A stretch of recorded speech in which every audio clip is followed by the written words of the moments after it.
Now, I'm not going any further unless you relight your lamp. Fine. Then I'll go without you. What? It's dangerous to go without a brake van, you know. I know. But it might be quicker and quieter too. Gator left Toad behind and hurried on towards the junction. Then there was trouble. Oh, gravel!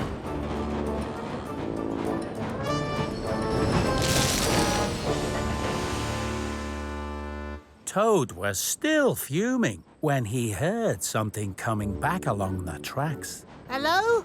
Who's that? Be careful! Brake van on the line! Sorry, Toad. You were right all along. About everything. I was only doing my job, Mr. Gator. I just wanted to be really useful. And so did I. When engines go too fast to be safe, it's my job to slow them down. Especially when they don't have a lamp. Especially then. I can't get my lamp lit, so it looks like we're going to be stuck here until morning. Oh, perhaps I'm not a very useful engine after all. And that's when Toad had a very bright idea. Mr. Gator, I've got 2 lamps. Go on. How about I lend you one of my lamps so you can see the way and show other engines you're approaching? So that's just what they did. The driver changed the lens from red to white, and Gator pulled Oliver's cars all the way to the docks without any further trouble. Well done, Gator. You're just in time. You had me worried there for a while. I had a little trouble with my lamp, sir. It looks fine to me, Gator. That's not my lamp, sir. It belongs to Toad. He suggested I borrow it as mine wasn't working. Is that so? Well done, Toad.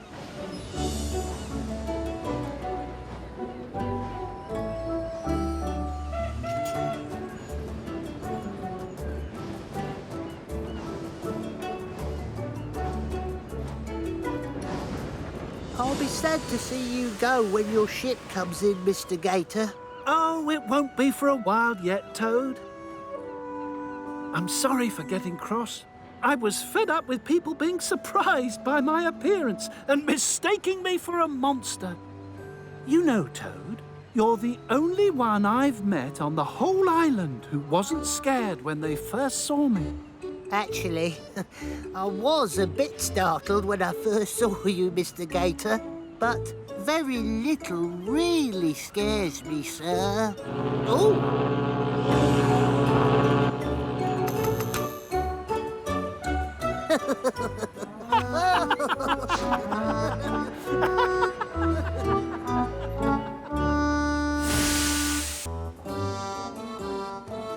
Oh, great! Typical. Now I'm stuck here with you. Now I'm stuck here with you. Come on, you two. Chop, chop. Marion needs you to collect some clay. We can't, Timothy. We've run out of coal. What? But there's no steam without coal. What am I supposed to do now? Don't look at me. Oh, go on, Timothy. Go and fetch some coal for us, please. Well, I guess I could. After all, I've still got plenty of oil in my fuel tank.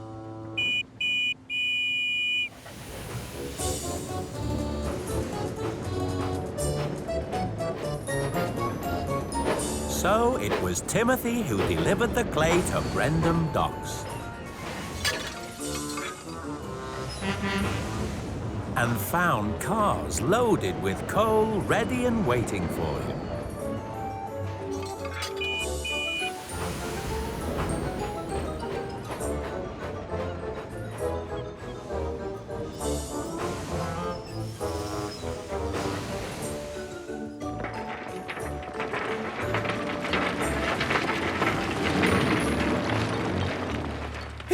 coal. About time. Me first? No, me. Since neither of you are going anywhere yet, you won't mind if I go first. Oh, what? Not fair. Bill, Ben, is there anything you want to say to Timothy? Thanks, Timothy. And... Sorry. Sorry we were silly. And... And sorry we made fun of you. Yes, and while we're two of a kind, being like you, the only oil-burning engine on the whole of Sodor, is kind of special and really useful. When we've run out of coal.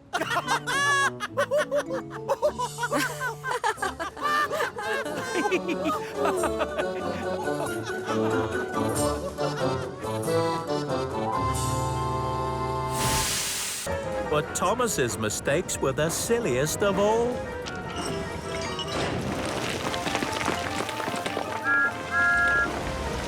Thomas, what are you doing?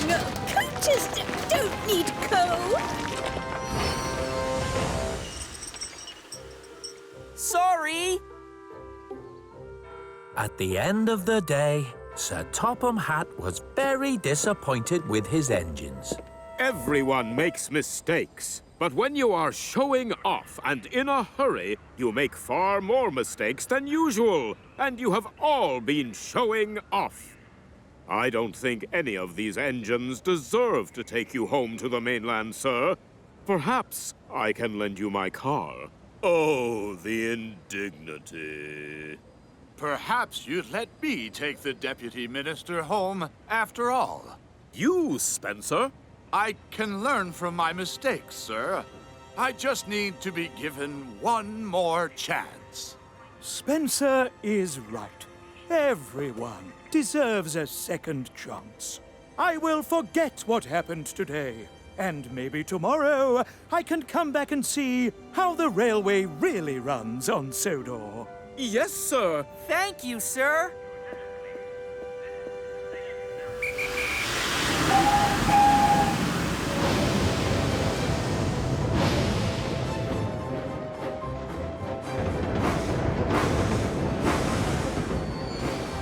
So the next day, the Deputy Minister did come back, and all of Sir Topham Hatt's engines showed him just how well their railway could be run.